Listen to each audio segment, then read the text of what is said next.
one of our hosts on Transformation Talk Radio is joining me here today, Ameera Beth, and we're going to talk about past lives. This is so important. We're going to talk about past lives of Atlantis and Lemuria. We're going to talk about those. And what's fascinating, I was watching something the other day on TV, and there was a reference to it. But they didn't call it Lemuria. They didn't really talk about that. But there was a reference to this land that did exist. And what's fascinating about it is that the circles that I sort of, walk in and Ameera walks in is that we talk about those places without question because there's an energy of them and there's an energy of lifetimes past. And I believe that we're going to touch upon today how those lifetimes past, how those rememberings are showing up now. They're showing up in our pop culture. They're showing up in the way we live. They're showing up in the energy that they brought forth then and that they're bringing forth now. But I am not that expert. My very special guest joining me here today but she is so much more that. I mean, if you ever tune into her show and you listen and you watch it on Facebook, or sometimes now we're live streaming to YouTube. We have a new interface. We'll be doing more of that. I get to be in awe when I think about the Mer world. And last time we talked about the fact that not only is the sacred feminine and the element of water coming in the forefront of things, but Ameera is incarnated, Mer being Atlantean princess. She holds the ancient philosophy of wisdom and knowledge in the great kingdoms, and it's in her DNA. It's in her soul remembrance. And what is it about us now that might also be feeling this? Ameera, it's great to have you. Thank you for having me back, Dr. Pat. It's always a pleasure. It's always fun to come talk to you. Here's what I want to talk. I'm going to come out of the gate and talk to you about this because when I first started this, I didn't know much about past lives. And by the way, I don't claim to know much about them now. That's why I'm having you on. But one of the things that I do know, and I have a sense of, is that there are a lot of things that feel familiar. Right. And yet sometimes we can pay attention to them and sometimes not. Can you give us a sense of this? It's almost like that part in The Matrix. Did you see the movie The Matrix? Absolutely. Okay. So remember where the cat scooks by and they turn around, they say, "What was that?" And the person says, "Oh, that looked like a little deja vu." And their assessment was, it's a bleep in the Matrix, let's run. Mm-hmm. My sense is we're getting a lot of bleeps in the Matrix and we're seeing them, but I'm not sure we're running. Well, there's a lot of Matrix hacks going on right now, definitely. A lot of symbolism, a lot of signs and I think the Matrix hacks or the bleeps are really set there intentionally by creator to wake people up. Yeah. And to trigger us and to get us to kind of snap us out of maybe what we're thinking as our conditioned reality or our day-to-day mundane or whatever it is, and kind of throw something in to come and make us go, wow, whoa, what the heck? And look at our reality a little bit differently. And so let's talk about this from your perspective, because it's one thing for me to be remotely aware, but you are living and breathing in ancient societies. And I want to ask you, how strong, in your opinion, how strong is the pull or the push for us to remember? Right now, I think the pull or the push is it's never been stronger than it is now. With everything happening, all the drama, all the different life changes and things that we're going through, and the ways that people really have to look at our day-to-day lives, our hour-to-hour lives, our moment-to-moment lives, as anything could change really in any moment. I have a feeling like, I know for me, I have moments where I'm kind of on the edge of my seat all day long or as a regular thing right now. And it's that balance between like noticing that everything is becoming different and being on the edge of your seat and being excited, but not going into anxiety about what it might be or what those changes might look like. Because some of the changes have been really very, very challenging. And, knowing that there is nothing is real but change. And that's part of embracing this human experience. And now knowing that we are on the precipice of that in every single moment. There's just like triggers coming in all day long for people, into their nervous system, their subconscious, their DNA. It's like our multidimensional nature and our ability to snap out of, to be snapped out of just like the trance that humans sometimes go through in their human or their day-to-day mundane lives, like that doesn't even exist anymore. Yeah. And here's the thing that we touched upon a little bit, and really this is why it's so exciting to really talk with you today, is we're starting to see the rise of a new level of consciousness Yes. in our pop culture. And the reason I refer to our pop culture, it's really a strange term, isn't it? Pop culture. Yes. Like I don't know where that came up from. But I think they mean popular culture. Popular culture, right. Yeah. As opposed to, I don't know, the alternative aspects of things. Mm-hmm. But the range of that pop culture has grown. Once upon a time, it was very specifically a slice of media, Hollywood, trending, fashion, but it's grown. Mm-hmm. The view of our pop culture has included now multiple dimensions of spirituality, what people are doing for consciousness. My gosh, it's what I call the new mainstream. But right. Here's what I want to ask you about. People are getting a sense of Atlantis and Lemuria from this culture of television shows. Right. Yeah, television. It's becoming mainstream. That's what I want to ask you about. Is that how our past lives, let's say, are calling people, because people produce these things, right, to bring this new message of an ancient culture forward? Yeah, absolutely. I mean, these stories come from somewhere. They've always come from somewhere, Star Wars, Star Trek, and the people who channeled, Gene Roddenberry, those who channeled those episodes, like they were downloaded with something specifically to share out into the world. And, back then everybody just thought it was science fiction and it was all just, coming from this storyline and this fantasy.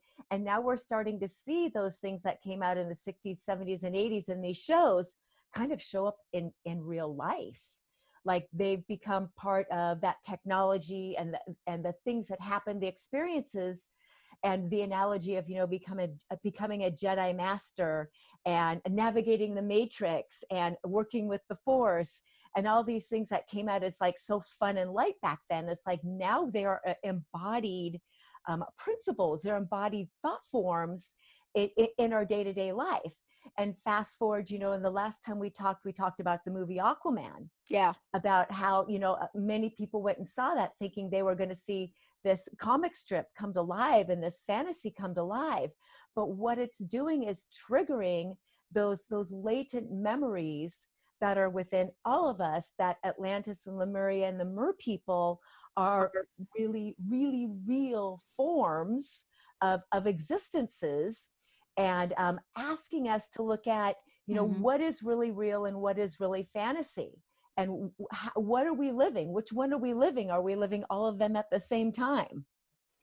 And an interesting thing I'd love for you to talk about, just to sort of get the geography. One of these cultures is in the Atlantic. The other one is in the Pacific.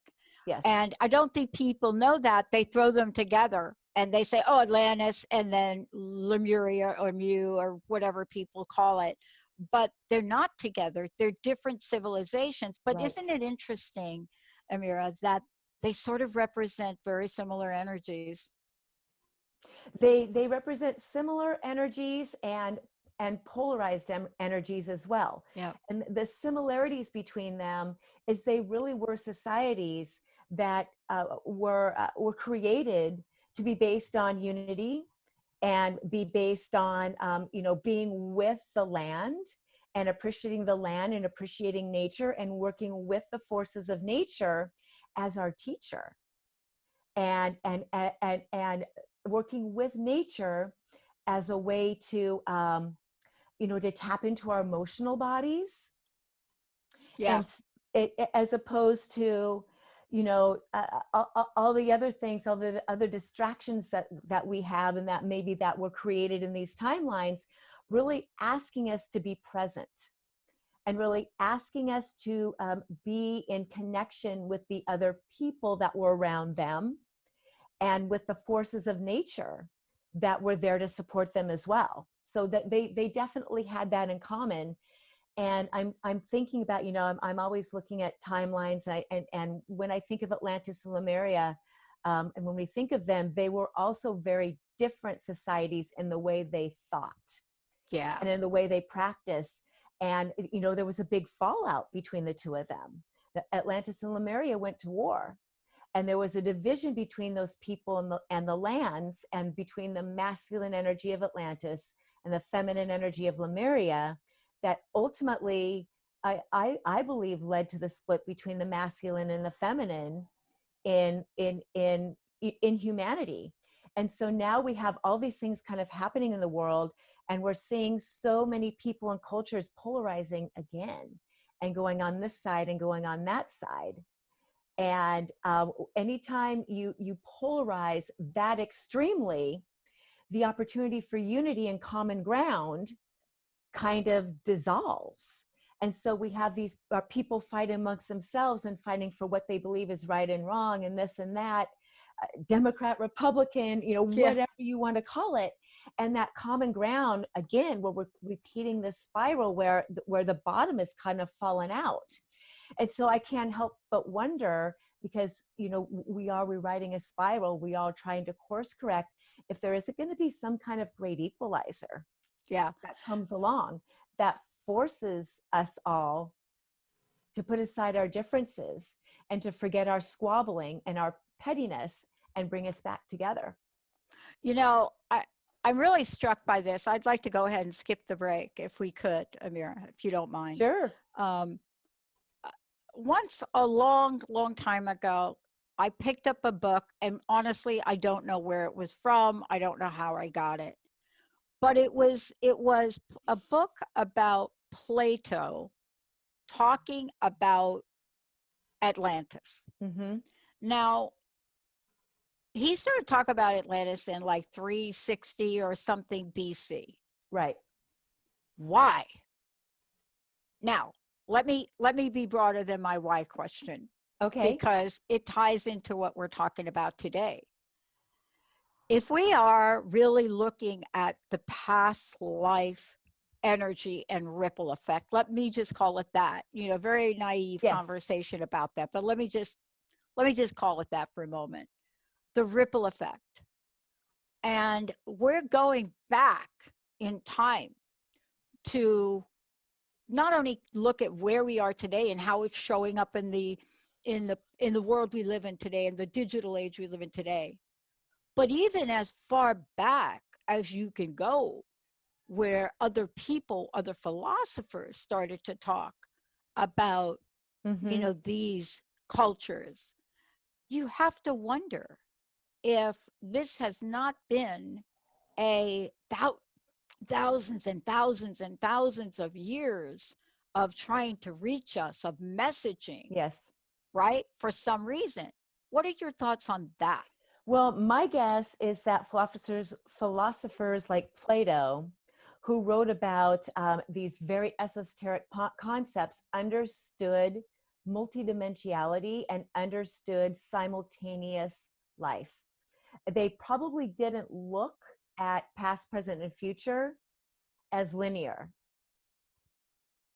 And past, present, and future, indeed, time is not linear. So we are going back to the past and talking about the past in one respect, but what we're really talking about are spirals and layers of time, and that are all happening at once. So I believe Plato knew. I think he understood and maybe didn't have the vocabulary to explain how he could tap into that knowledge, because where was he getting that knowledge from? I Exactly. God, source, something like Exactly. that. Right. I believe that he went on journeys, and that spirit took him on journeys, or maybe he had some guides who came and took him on journeys into these other realms and realities that enabled him to extract the information, to even remember himself there. And you know, and the time frame that he lived, that could have even been another spiral of Atlantis. You know, that was the age of you know, just like Yeah. great writings and great teachings. And so something brought him into those other realities and gave him this information that he wrote, you know, so long ago, which is actually isn't even our past. It's just another spiral of time that we get to remember and revisit when we read his books. Yeah. Yeah. Here's what I love about this. We are now, we're now looking at Lemuria for a reason. Some people call it Lemuria, some people call it Lemuria, whatever it is. Let's talk about its relative location. Okay. When I first looked at this, I didn't get it right away.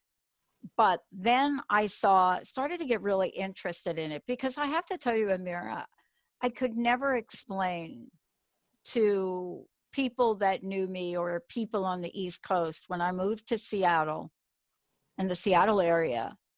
It was like I changed. I mean, Right. it's hard to talk about it. And it shows up in some sketches that I did when I first moved here, right? They are sort of, what do I want to call it? They are sort of my witness in that change, because Mm-hmm. it's not something you could talk about.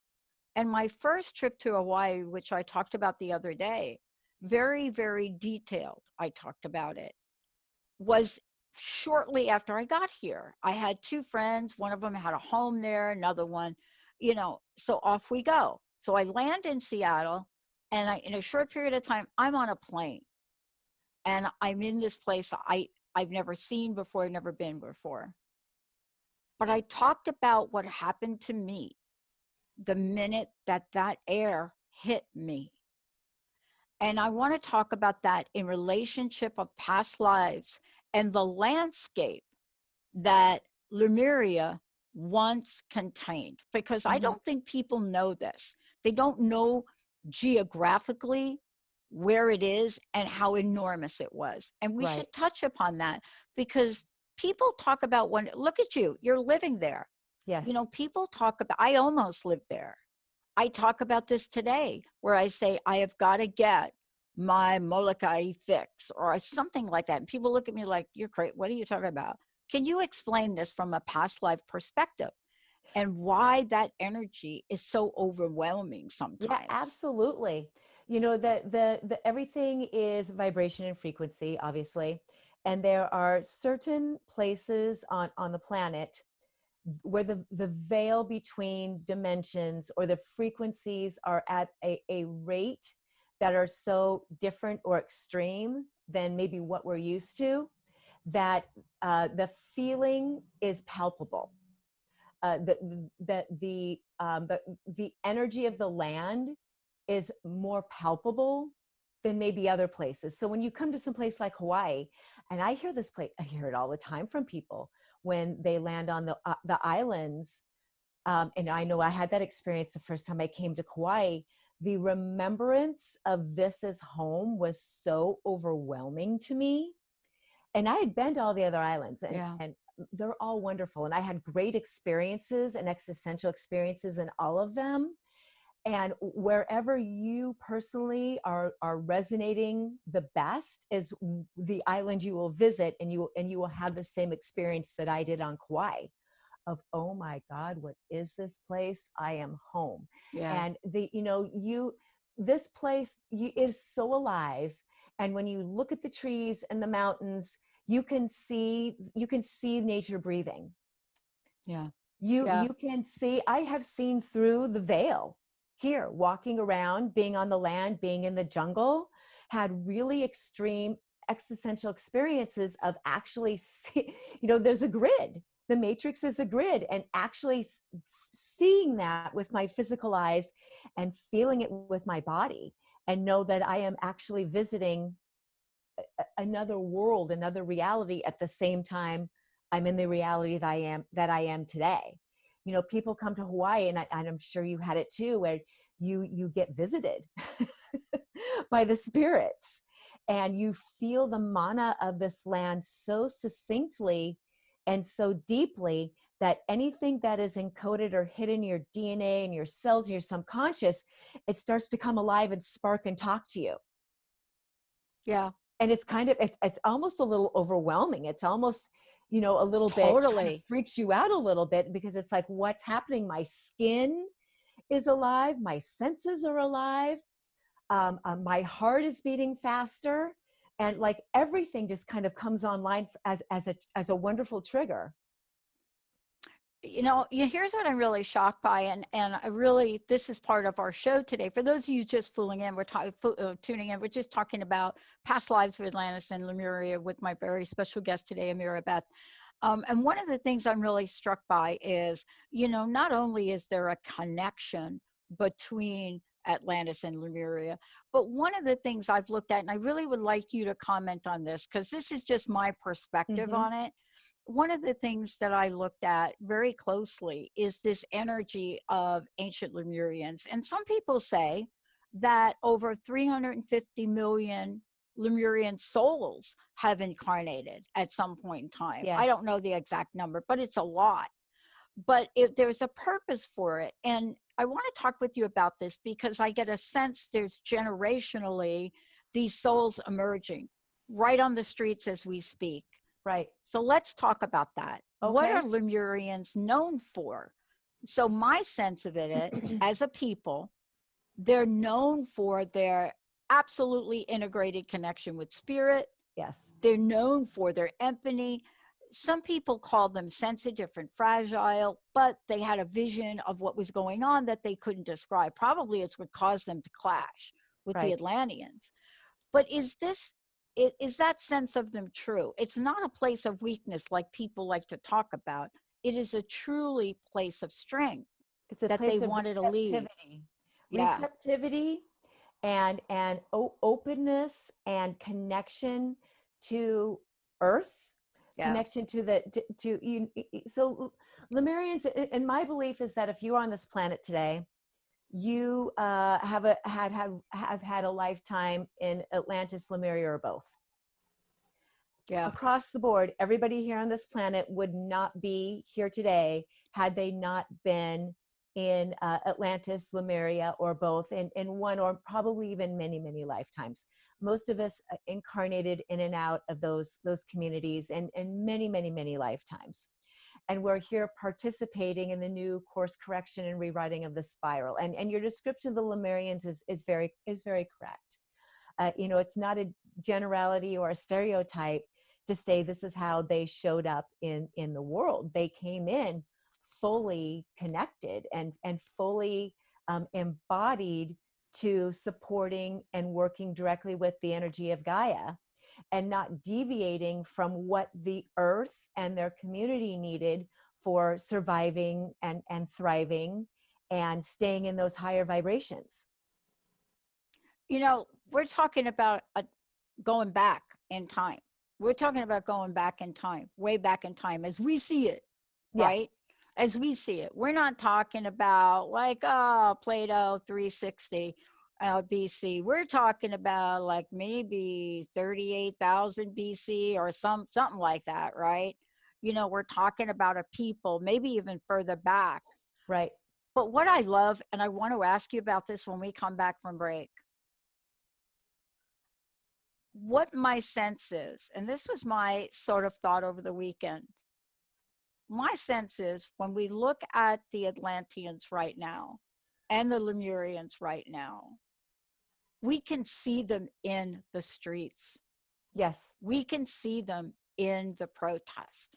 We can see both, not fighting with each other, not necessarily understanding each other, but coming together. When we come back, I want to talk to you about that. Okay, sounds good. You know, because when you think of the 70-something-year-old man that was knocked to his feet, I don't know if he's out of the coma yet. You know, people might look at that as Atlantean. I don't. I look at that as Lemurian. And when we come back, let's talk about each of these cultures, the past lives that we're carrying forward. Have they had enough? Have they said enough is enough? We got to try to get you something different. Let's take a short break. I'm not going to answer that question. I can't wait to hear what Ameera has to say. And then we're going to tell you about Ameera's show and how to work with her and lots more, everybody. Stay tuned. We'll be right back.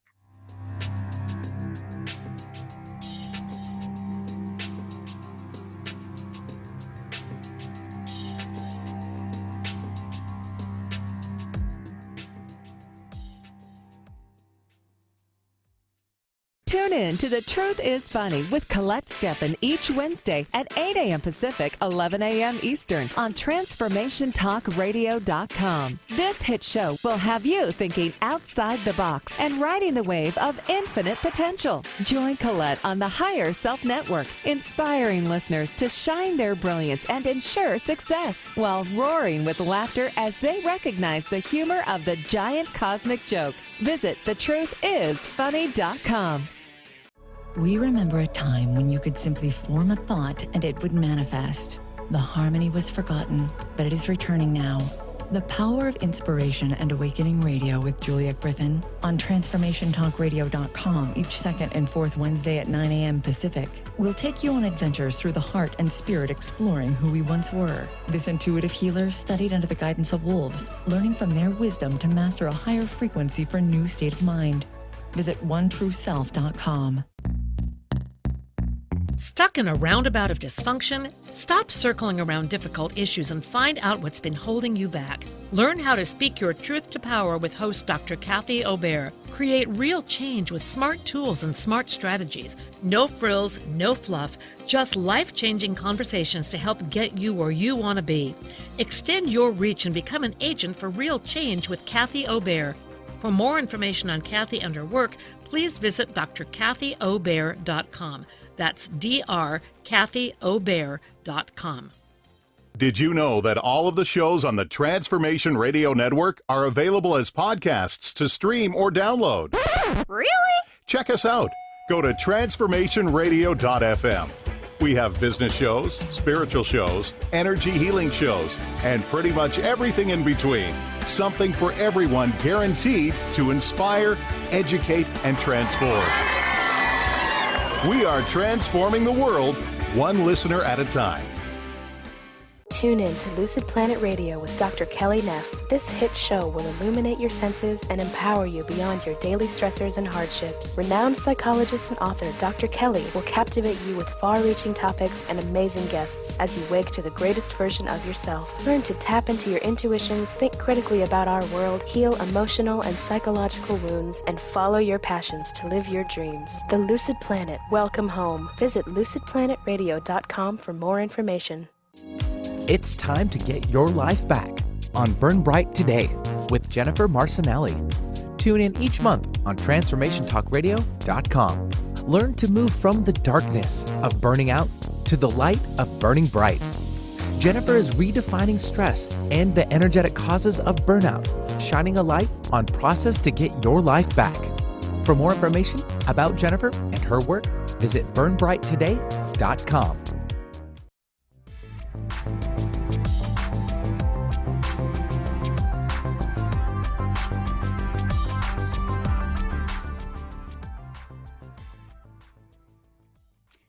Hey, everybody, welcome back. Welcome back to the Dr. Pat Show. I'm Dr. Pat. I'm the host of the Dr. Pat Show. Also, once upon a time, about 10 years ago, I gotta ask Ameera about this. Once upon a time, 10 years ago, I was called to launch a network.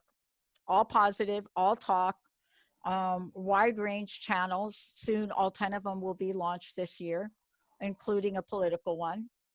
And it's based on the request of people.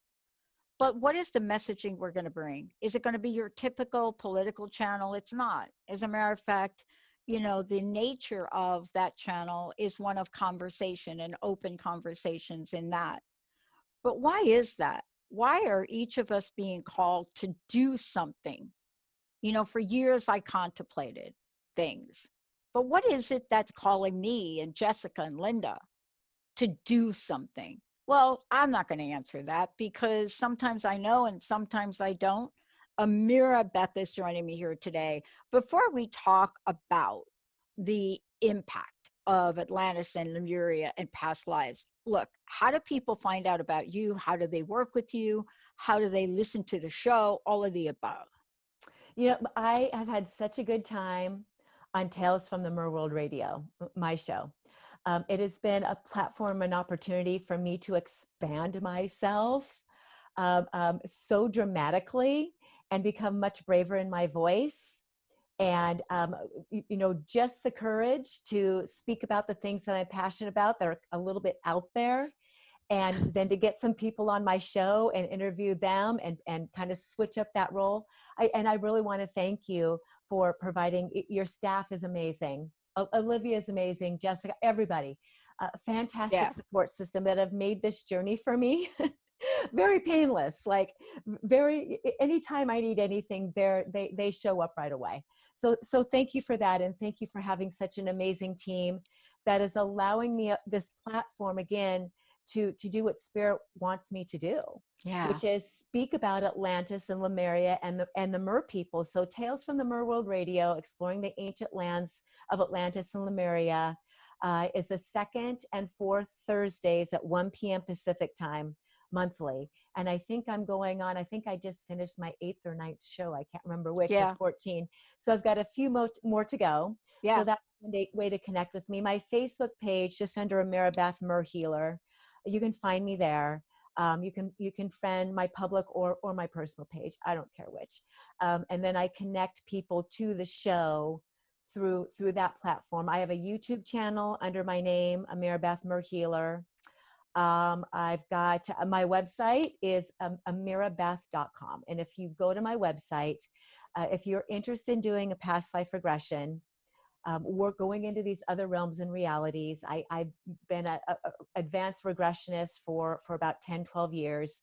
I love it. It's some of my favorite work to connect people to those other aspects of themselves that have something to share to help you in this life.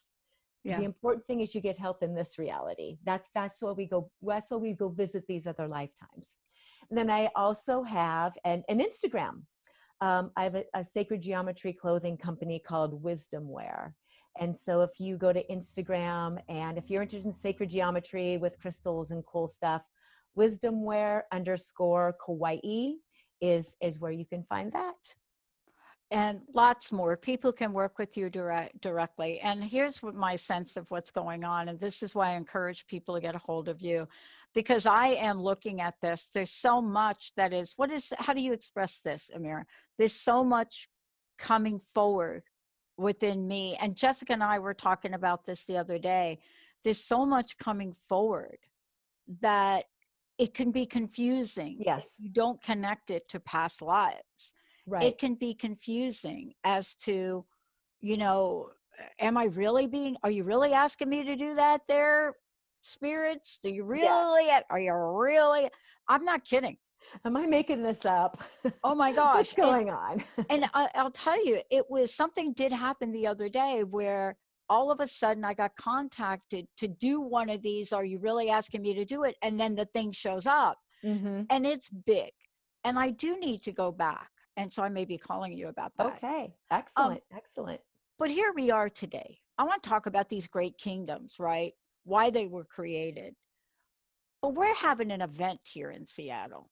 I don't want to specifically talk about the event here in Seattle, but it is really an event. And at first, people were like, those crazy people. Honestly, my friends on the East Coast look at me, and Linda's mom for years just would say, she is like in that crazy place in the Seattle over there. Those people, right? They're just not like real. We are real. But let me ask you the question before the break. We are seeing people in the streets, but even when they're not in the streets, we're seeing them virtually. We're seeing what people call something new, new that just transcends color, that transcends age. Now, I gave you my take on it. Give me the real deal, though. Okay, so this is my take, and Yeah. and the answer might be a little surprising. On in one respect, it is about Atlantis, Lemuria, and the rising up, and all of those things. That's true from one perspective. But what I see when I look at the whole picture, Yeah. is I think that we need to be very, very careful about the propaganda and the media and what is being shown to us through media that is programming people and triggering people into actions and activities to incite anger and violence instead of unity. Exactly. I think so. Part of what happened in between Atlantis and Lemuria, and specifically when Atlantis fell, is there was a lot of disinformation. There was a lot of deception. They didn't have the media like we have it, but there was another form of an information panel that came through that was confusing people. And so now that we have this media in this reality that is so powerful, really more powerful than what most people realize. And everybody's plugged into something, getting information from somewhere, and not always using the discernment to understand what they're being shown, what they're being fed, because we're spoon-fed from the time we're little kids. Yeah. From the time while we're in the womb, we're being spoon-fed. Our parents are being spoon-fed, and we are born and bred into a matrix, into a pre-programmed society. So when I see some of these really big events that are coming up, my understanding when I look at it is before I make a decision on whether this is good, bad, right, or wrong, because we kind of live in a world where the good guys are the bad guys. Yeah. Black is white, white is black, up is down. Like it is the bizarro world. Yeah. It's an upside down, topsy-turvy world. And unless we do our own due diligence of really looking into what being shown, what we're being told, before we make decisions and our actions and our reactions, because they're all incited, all these things are happening, are designed to trigger us, to get us into an emotional response. And instead of a heart-centered or even a logical response. Like it's really great to be in your heart, to be in your emotions. That's wonderful. We got to take our brain with us. We got to take rational thinking, discernment before we go into these snap decisions about how we're going to act and react and what we're going to post on social media and what we're going to take up a stand for. Because I think a lot of people who think that they are standing up for something really good and right, we're in an age, we're in a year, 2020, where truth is coming out really, really fast. And there's going to be a lot of people who think they are standing for something that is a false flag or something that has been contrived by media that's absolutely not true. And they're going to have their hearts broken a little bit to think that they, went to the mat and put everything on the line for a situation or for a cause that's fake, essentially. So how do we get around that? Okay, it's another, this is, there is an energy on this planet that doesn't want the earth to become free, that doesn't want us to go into unification and co-create a new earth. And in my opinion, that entity or that energy is already dead. I'm already seeing the new earth. I'm already looking towards, but there's a timeline still playing out, many timelines where it exists and it's real, trying to take everybody down with it. Yeah. I want to ask you this because this is now me talking about this in my own language. Mm-hmm. I often wonder what would it have been like if there would have been what I call a resolution between the Atlanteans and the Lemurians. And I think about that. Now, I mean, of course, that falls short of the fact that, the water sucked. I mean, people, what happened to Lemuria? Okay, the water rose. Okay, that's one theory. It's a theory, a lot of theories, got a lot of theories. But what you're talking about is an energy that you described so beautifully.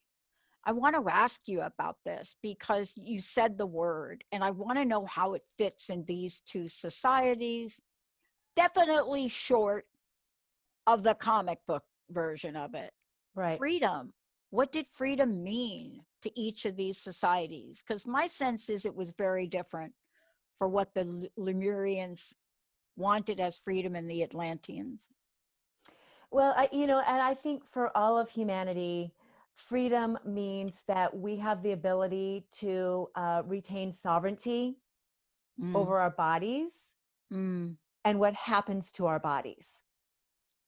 For me, that's freedom, that I get my spirit ordained free will to choose what's going to happen to this. We don't get a lot of control out in the world.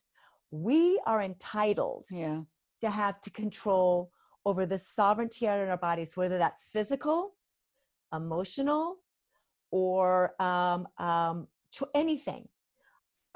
Energetic sovereignty is really, really important also, energetic sovereignty. We get to have that as children of God, sovereignty. You get to do what you want with your body.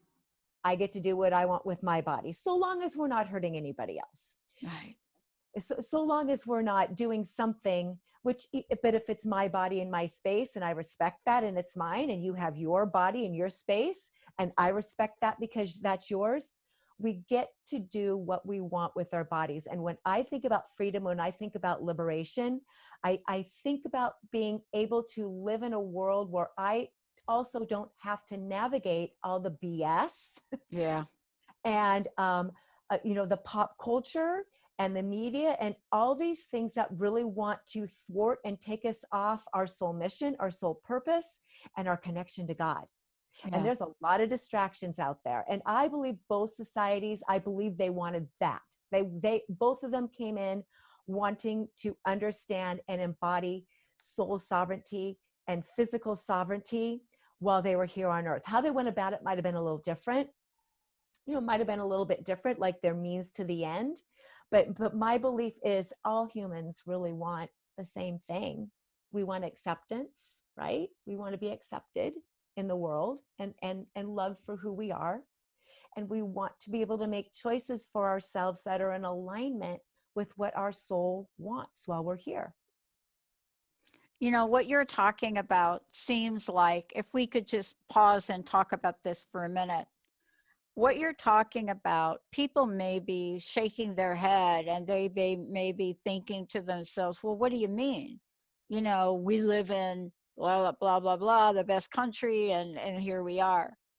But let's break this down in a way that what I may look at as my freedom of this entity, this earth skin, may be different than others. But let me give one simple example. I'm not going to get into the Supreme Court's shocking decision, but I want to talk about the fact that if I choose a way to treat my body as a citizen and a human being, and I choose to do it maybe naturally, maybe conventionally, maybe both, why wouldn't you enable me, if you believe people should have health care and preventative, which we're now here and now, why wouldn't you allow us or afford all of us the same access to pay for that? And it's shocking, the answer you get. I mean, I'm picking something that I have been an advocate for and will continue to be an advocate for till I die. But when I hear people talk and give me counter arguments as I present, we're trying to get in front of Congress right now with this. So I think this is really on the top of my list to chat about. I don't realistically have that freedom, because while I probably can't afford to pay for everything out there, the government or the individual states or whatever I live in will pay for what they think I should have. Right. That's not a freedom of my body. Right. I mean, I don't know if that relates to what you were talking about. Our right to health, our right to clean water, Yeah. our right to high vibrational food, Yep. our right to clean air. Yep. That's a human right. That Yep. is a human right. And I am so happy and I feel so blessed to live in the United States of America. I do I too. really have understood at a different level over the past few years how special it is to be born in the United States, where we really do have opportunity above and beyond so many other nations. We have a lot of problems here for sure, but to be born here in the United States of America and enjoy a lot of the freedoms and the privileges that we do have Oh man. under the Constitution is really extraordinary. So that gives you and me a leg up from, you know, so much of the world anyway. You know, and so getting to the point where everybody, I think everybody really does understand, yes, of course, everybody should have their health care taken care of. Everybody gets to have clean water. But how do we get there? And again, I keep looking at the world and looking at the world trying to unify and being pulled apart. And it may take some kind of great equalizer to come down from God and nature to get us all to snap out of it and quit fighting and bickering and deciding who's and who, and put all these ancient fights, they're all ancient battles, put them all aside, right? They are. Listen. They're ancient. We beat that drum way too long. Oh my gosh, no kidding. I actually got my bear drum out this weekend. But here's my question. I know we only have a few minutes, but I got to ask you, if we had the leader of Atlantis and leader, and I say leader, but some of them didn't have a leader. They had councils, but just to say leadership, right. Let's say leadership. And we're playing out our meta soul at the moment. And right. we have the leadership, and Congress and senators and everybody in our government said, we would love you folks to come in. So what would be, come in, tell us your solution, tell us your observation, right. Give us your downloads. Can I put you on the spot and just ask you, what might each of them say independently if they had their 15 minutes in front of this group of people? You mean humanity or people in general? No, our Congress. What would they say? Our Congress. Yeah. Oh, gosh. Yeah. It's hard for me to get out of the United States, but I'll take what they would say to anybody right now. And that's a really hard question to answer, given the draconian influences that are in our government so intensely. I don't know if we even want to ask those people. All right, let's not. I don't even know if I think we need like a clean house and get some kind of country council going again. All right, I agree with you. But let's just make it more global. Let's make it more global, because what's happening is happening around the world. COVID-19 is happening around the world. Right. Protests are happening around the world. If we had their attention for a short moment, what do you think their messages would be to us? You mean the people in charge? What, anybody, like if they came to us like the day the earth stood still, and said, I got a message, who's in charge? What would their message to whomever across the globe is in charge? What would the Lemurians say? What would the Atlanteans say? What I think they would say, what is it going to take, or what has to happen for you people to get it straight? Yeah. To shut the hell up, stop your hollering, and get it straight and love one another. What has to happen? Yeah. What do we have to do to get you people to pay attention? That's what I think. What has to happen next? Yeah. Do you think the Lemurians would bring that Gaia connection, you know, that unity of consciousness, you know, in the human body, you know, the new earth? I don't think it takes Lemurian Atlantean. I think that's a human thing. I think that's in all of us. I think that we are naturally wired to come here and bring that and do that, and people just need to wake up to it. You know, I think that it's already within us, and it's one of those time locks that is waiting to be activated in those it hasn't been activated in. That I think that's what we're waiting on. And are we waiting for the mirror people as we're starting to also see. I mean, maybe we got to see mermaids. Maybe we got to see aliens. Maybe we got to see gnomes and dwarves and unicorns. Yeah. And all these, and Bigfoot. Maybe they have to like literally come into our 3D reality and show us, whoa, there's something way bigger than what you people are thinking here with your five senses. You think you're everything. You humans think you're everything. You're not. Yeah. Look what else is around you. Look what else exists. And that's also you, by the way. There's variations of you that's that Merg. There's a variation of you that is that, you know, that ET, they're the extraterrestrial over there. Wake up. You people are not all that. Yeah. Boy, isn't that the message, Humbling. though? Humbling. It is humbling. We really need to be humbled out of how you know, humanity is wonderful, humanity is great, but we're not all that. We have the other aspects of ourselves that are alive and well and working through us.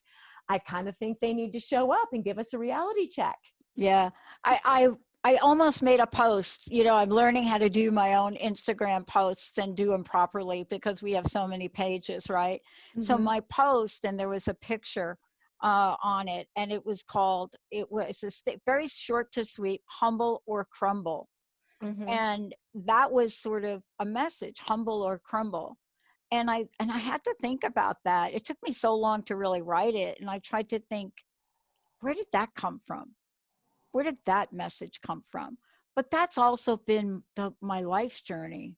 You know, this idea of humility. Yes. And what power it has in my own personal life. When I haven't been able to get there, I did crumble. Yeah. In every way. Yes. I think humility will come one day.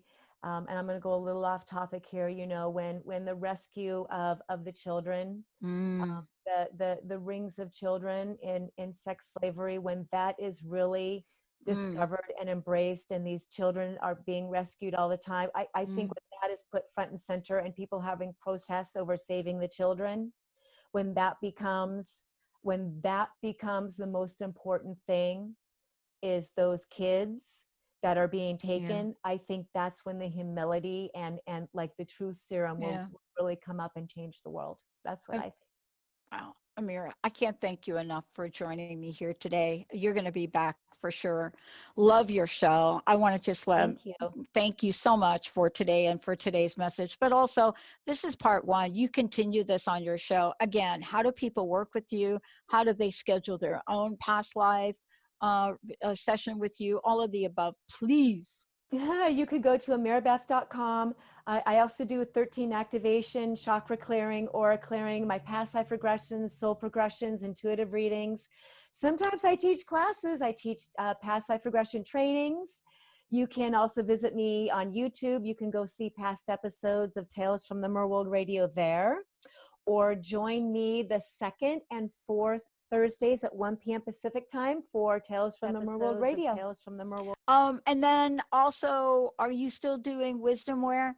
I am. I still got the clothing company, still got wisdom wear, sacred geometry, crystal infused clothing, wisdomwear.org, or wisdomwear_Kauai on Instagram. And as a matter of fact, I have already purchased some things here, the power of them. I'm getting ready to order something else. There's an energy in them. Yeah. Sacred geometry. Yep. I need it. Thank you, Ameera. Thank you so much for today. Thank you, Dr. Pat. Wow. Thank you for allowing me to express myself. Boy, I'll tell you, thank you for encouraging me to do more of that.